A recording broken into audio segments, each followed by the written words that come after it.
It was 3:06 in the morning, not 3:05, not 3:07, but 3:06 a.m., when the front of my house just exploded. I'm not trying to be dramatic. I mean that literally. There was this deafening, shuddering crack noise, followed by a shower of splinters and plaster dust. And then 4 shadows, big guys in black tactical gear, rushed through the gap where my front door used to be, yelling something ridiculous like, HOA enforcement, compliance inspection, like they were SEAL Team 6 but for lawn gnomes and paint chips. The problem, and this is where their life choices went sideways, was that they weren't law enforcement. They weren't even official HOA security. They were just 4 hired goons in gear they probably bought off a sketchy website. And that night, they made the fatal, bone-deep mistake of choosing the wrong house to breach. My name's Ethan Riley. I'm an old Army Ranger, retired now, running my own freelance coding gig from home. I'm 42, and these days, my toughest mission is usually getting my son, Sawyer, to finish his geometry homework. We live in this quiet little cul-de-sac called Juniper Point, right on the edge of the Bitterroot National Forest outside Cedar Creek, Montana. It's the kind of place you move to for quiet, for space, for normal. My wife, Sarah, passed away 3 years back, a sudden aneurysm, just gone without a warning, and ever since it's just been the 2 of us, figuring out this new normal. Sawyer, he's 12 now. He's a good kid, quiet, smart. He doesn't play video games. He builds intricate, fully articulating Lego models of military vehicles and reads books on Sun Tzu for fun. I've worked my tail off trying to keep his childhood as gentle and boring as possible after what he lost, but that night, those clowns, they stole something from him that I'll never be able to replace. You see, the trouble started when the Homeowners Association got taken over. A year ago, after the decent old president moved to Florida, this woman named Veronica Vance just sort of muscled her way in. She claimed some obscure loophole in the original 1980s bylaws allowed her to assume control because there wasn't a quorum. We all called BS, but nobody wanted to fight it. It's just the HOA, right? Who cares? Well, Veronica cared. A lot. The notices started out petty, then they got vicious. My neighbor, old Mr. Henderson, got fined $250 because the shade of his porch light was non-compliant.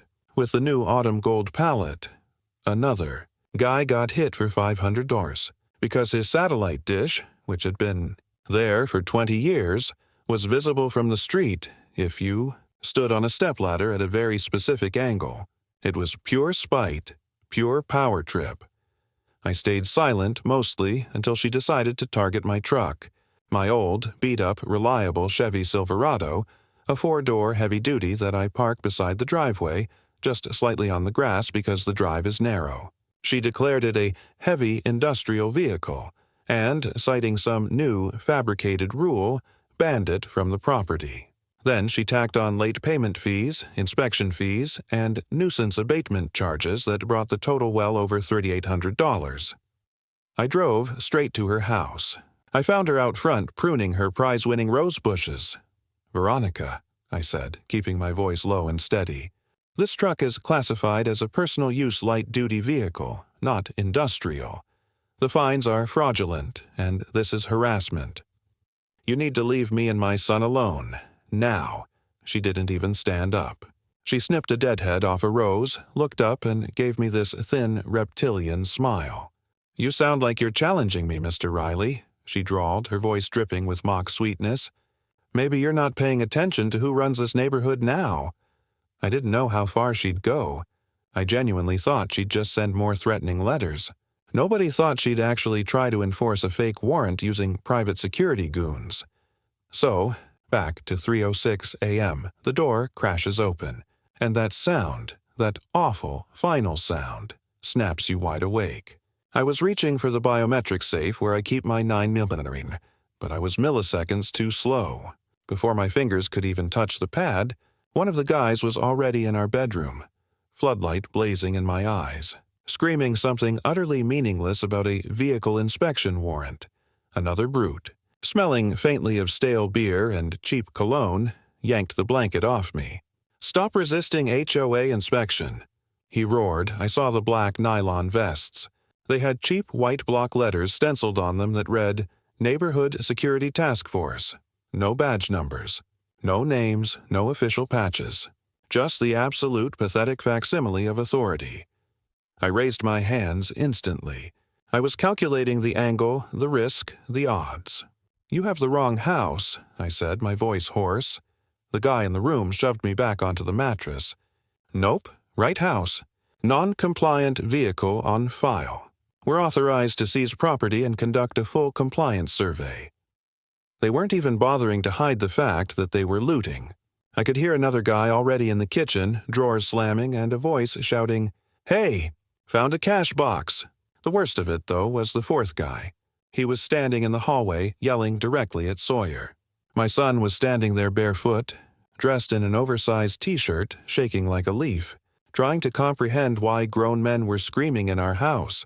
That's when I saw the guy in the hallway turn his back to talk to the one looting the living room. That's when it happened. See, a few months earlier, after that confrontation with Veronica, I'd updated our safety protocols. We practiced drills, quick response scenarios. We'd spent weekends on the range. I taught him how to handle it, how to respect it, and I made him promise never, ever to touch it without me unless I was incapacitated, or someone was breaking in and threatening our lives. My cardinal rule, you do whatever it takes to survive. Sawyer didn't scream like I expected a 12-year-old to scream. He didn't cry. He simply executed the protocol. He was a machine, running programmed commands. He slipped back into his darkened room. The target was the lockbox, a smaller biometric safe kept on a high shelf in the closet, the one we had drilled accessing in the dark. Inside was a Taurus TX-22. It's a small, manageable pistol, a training gun. Low caliber, but enough to make a very loud, very final point.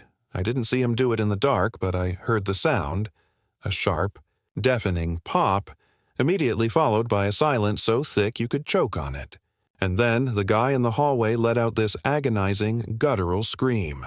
He went down, clutching his thigh, blood blossoming instantly through the black fabric of his cargo pants. Then my son, my 12-year-old boy, stepped into the ruined frame of the doorway. He was pale, white as the winter snow, both hands on the gun in the weaver's stance, just like we practiced. And in the calmest, most measured voice I have ever heard, he said, Drop your weapons, or I will shoot again. You could have heard the dust settling on the floor. The guy holding the flashlight in my face froze, eyes wide with genuine terror. The guy in the kitchen stopped mid-shout and bolted, tripping over the doorframe as he fled out the back. The third man, the drawer rifler, hesitated for 1 second, assessing the situation, and followed his buddy. In maybe 6 seconds, 3 of them were gone. Tires screeched as their black, unmarked SUV tore down our quiet cul-de-sac.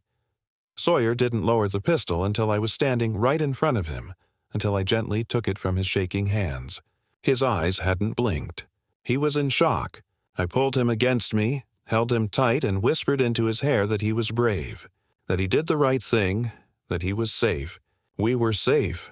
The fourth guy, the one he shot, was still on the floor, groaning, cursing, bleeding profusely.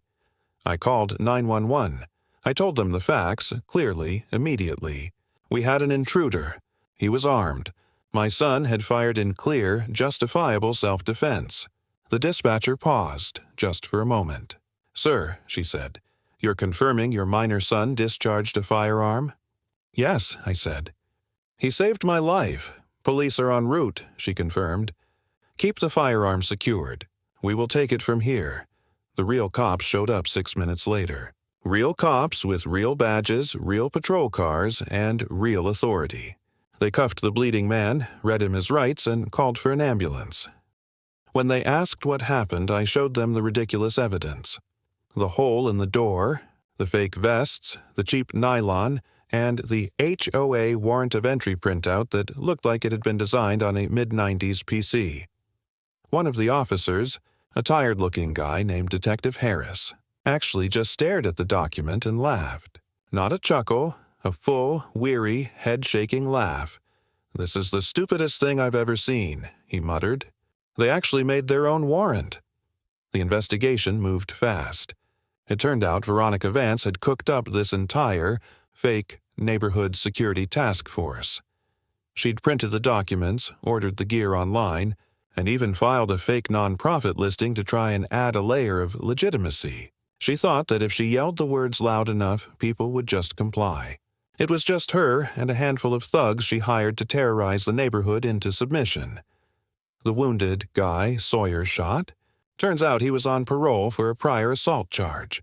The SUV belonged to Veronica's actual registered boyfriend, a guy with a rap sheet of his own. When they found Veronica, she tried to claim it was all a misunderstanding, that she thought they were just doing compliance check walks and had no idea they'd actually kick in a door at 3 a.m. The DA wasn't buying it. Veronica Vance was arrested for conspiracy to commit home invasion, impersonating law enforcement, and reckless endangerment. The other 3 goons are facing similar charges, and my son, Sawyer? The district attorney cleared him the next morning. It was, they said, the clearest case of juvenile self-defense they had ever reviewed. No charges, no probation, nothing. But no charges doesn't mean no mark. For weeks afterward, Sawyer didn't sleep right.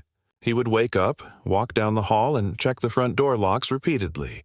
He kept asking me if we should move if they were coming back. One night I found him wide awake, sitting on the edge of his bed, quietly whispering to himself. I thought I was going to die. That broke me. Right down the middle.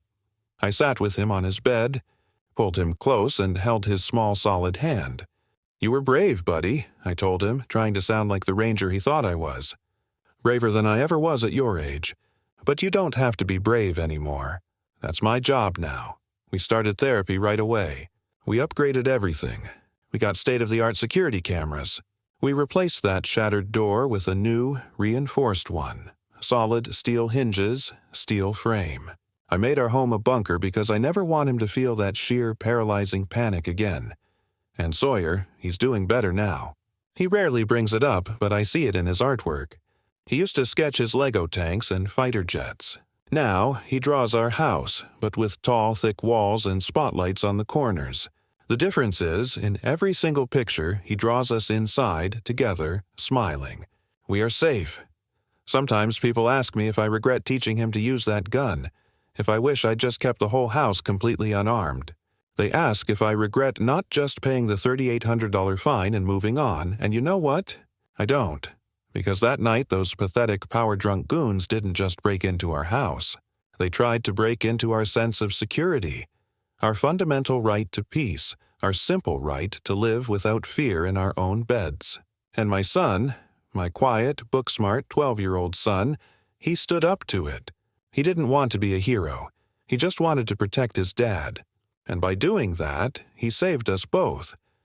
So, here's my question to you. The one that keeps me up sometimes. What would you do if someone pretending to be the law, pretending to be authority, kicked in your door at 3 a.m., dragging your kid out of bed, waving a fake warrant? Would you freeze? Would you fight? And maybe more importantly, would your child know what to do? Let me know in the comments. I'm genuinely curious about where that line is for people. And if you've ever dealt with a corrupt HOA, or a petty tyrant abusing power behind a fake title, share your story. People need to know they're not alone, and that sometimes standing up starts with one small voice saying, "No more."